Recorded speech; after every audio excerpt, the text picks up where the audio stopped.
বন্ধুরা, ওই যে বলছিলাম না নিউ মার্কেটে যাব, যাওয়ার পরে মোবাইলের ব্যাক কাভার, ছোটো একটা মাইক্রোফোন কেনার প্রয়োজন ছিল, কিন্তু দুঃখের বিষয় পেলাম না।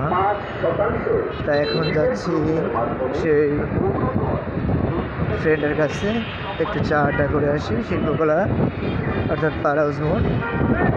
পাশাপাশি এই দারুণ একটা সুন্দরবনের প্রতিকৃতি হরিণ।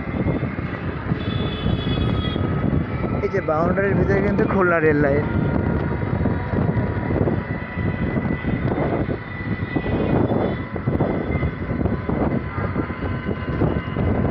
এই পথঘাট ভীষণ মায়াবী, অনেক স্মৃতি রয়েছে এই পথে।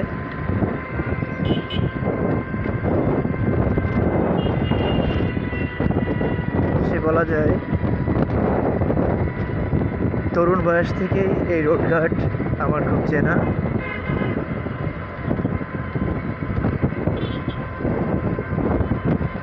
মূলত যার মায়ায় পড়ে শহরকে চেনা, সে বদলে গেলেও শহরের মায়া আমাকে ছাড়তে পারেনি। এখানে একটা সঙ্গীতা সিনেমা হল ছিল, মাঝে মধ্যে আসতাম সিনেমা দেখতে, সেটা অনেক বছর আগের কথা।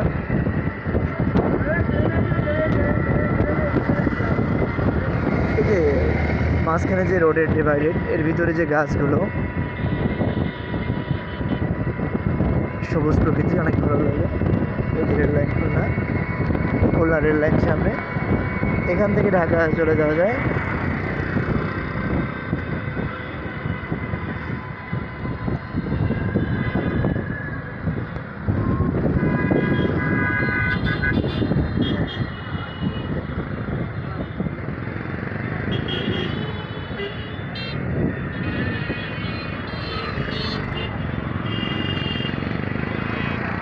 যেদিন আর এই শহরে তোমাকে পাওয়া যাবে না নীলা, সেদিন প্রতিটা বিলবোর্ড আমি ছেয়ে দেব